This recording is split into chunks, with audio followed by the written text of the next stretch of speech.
नमस्कार दोस्तों, आज 26 जनवरी है, हमारा गणतंत्र दिवस। आज पूरा देश 26 जनवरी और संविधान और आज़ादी का जश्न मना रहा है। लेकिन मेरा एक सवाल है लोगों से, क्या हम सच में आज़ादी महसूस कर रहे हैं? और आज हम ये सवाल आम जनता से पूछने के लिए स्वयं खुद ही पार्क में आ गए हैं। और ये है डी पार्क, जहाँ यहाँ पे बहुत सारी पब्लिक है। जो हम हर एक पब्लिक से क्वेश्चन करेंगे, अलग अलग क्वेश्चन पूछेंगे कि उनकी ज़िंदगी में क्या चल रही है, क्या नहीं चल रही है। ये सब आज सभी बातें होगी। और आज चलते हैं, किसी से पूछते हैं पहले। हाँ भाई साहब, रुकना थोड़ा। आज 26 जनवरी का दिन है, क्या आपको सच में लगता है कि हम लोग आज़ाद हैं? पता नहीं भाई साहब, हम तो आज़ाद हैं यार, अभी तो घूम रहे हैं खुले भारत में। लेकिन अंदर की भावनाओं से बोले तो यार अभी भी कैद में पड़े हुए हैं। कैसी भावनाएं आपकी है? भावनाएं कुछ ऐसी है यार कि क्या ही यार, खुली ज़िंदगी नहीं है। एक तो महीने में, हफ्ते में एक दिन बस आज़ादी मिलती है, उसमें भी मतलब क्या ही बताएं सब। वैसे कैसे कट रहा है भाई साहब? अच्छा ये बताओ कि आजकल आम आदमी सच में आज़ाद है कि नहीं है? उसे किस चीज़ की दिक्कत हो रही है? आम आदमी को तो ना जानता भाई साहब। मैं अपनी बताऊं खुद भाई, महीने में मतलब 25-26 दिन 27 दिन तो हम लोग जेल में ही बंद रहते हैं यार। मतलब क्या ही बताएं, फिर 1-2 दिन मिलता है, जी लेते हैं ज़िंदगी यार। आज के समय में सबसे बड़ी आज़ादी किस चीज़ की है? पैसा, नौकरी या सम्मान? यार आज के समय में तो सबसे बड़ी आज़ादी यार, देखो पैसे की तो प्रायोरिटी पहले दिया जाता है। और बात करें तो मतलब सम्मान भी है, आत्मसम्मान भी होना चाहिए पैसे के साथ साथ। लेकिन फर्स्ट ऑफ ऑल पैसा है भाई साहब, और कुछ नहीं। ठीक है दोस्तों, अब हम दूसरी व्यक्ति के साथ चलते हैं थोड़ा भैया। ठीक है, अब हम लोग दूसरे बंदे से पूछते हैं, कोई और देखते हैं क्या हम लोगों का जवाब दे पाता है कि नहीं है। कि जो लोग प्राइवेट नौकरी कर रहे हैं, क्या वो सच में आज़ादी महसूस कर रहे हैं? नहीं, क्यों नहीं कर रहे हैं? क्योंकि प्राइवेट नौकरी जो है ना, एक सर्कल टाइप की है। जैसे कि हमसे सीनियर, उससे सीनियर, ऐसे ही सीनियर बाई सीनियर, ऐसे ही सीनियर बाई सीनियर लगे हैं, सीढ़ी बाई।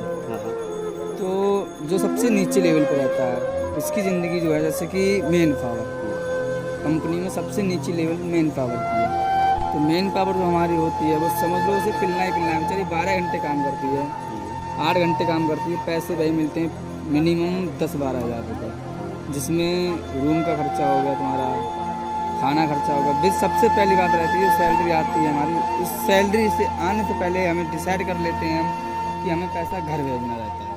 क्योंकि हम लोग घर से आए कमाने के लिए, माँ बाप के लिए भी कुछ सोचना रहता है। तो हमें सबसे पहले पैसा घर भेजना रहेगा। तो लमसम मान लो 12,000 हमें सैलरी आई, 12,000 में से 8,000 पहले तो 4,000 तो रूम का हो जाता है, 2,000 खाने का। अच्छा तो ये बताइए कि क्या आप अपनी सैलरी से पूरे महीने का खर्चा चला लेते हैं? नहीं, क्यों? क्योंकि सैलरी में बचता ही कितना है। 2,000 अगर खाने के लिए बचा रहे हैं, लास्ट में अगर हमें सैलरी हमारी चल पाती है 10 से 11, 12, 15 के लमसम में चल पाती है। उसके बाद अगर हमारा पैसा खर्च हो जाता है, खर्चे भी, राशन भी ले लिया, उसके बाद में रियलिटी हमें बीमार पड़ गए, तो उसके लिए पैसा नहीं बच पाता है, जिससे हम मतलब भिखारी टाइप के हो जाते हैं। तो हमें पैसा मांगना पड़ता है उधार, किसी से भी, दोस्तों से, या फिर अपने घर पे तो फ़ोन नहीं लगा सकते हैं, तो मांगेंगे तो बोलेंगे 4 हाथ 2 हाथ 2 पैर हैं, किस लिए हैं, कमाओ खाओ। तो ये चीज़ दिक्कत है।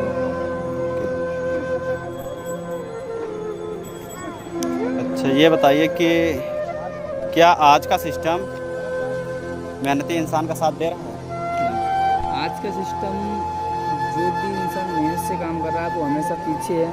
जो 2 नंबरी का काम कर रहा है, मतलब धोखाधड़ी का काम कर रहा है, वो हमेशा आगे है। इसका यही है कि मेहनत से तुम रोटी खा सकते हो, बाकी आगे नहीं बढ़ सकते हो, कुछ कर नहीं सकते। तो ठीक है दोस्तों, अब हम दूसरे बंदे से पूछने के लिए कोशिश करते हैं, देखते हैं कि कोई और जवाब देता है कि नहीं देता है। हाँ भैया, आपसे थोड़ा क्वेश्चन कर सकते हैं? नहीं, पढ़ा लिखा वाली क्वेश्चन ही नहीं करेंगे, आम इंसान वाली बातें करेंगे हम। आपको क्या लगता है कि सरकारी और ज़मीनी हकीकत में कितना फ़र्क है?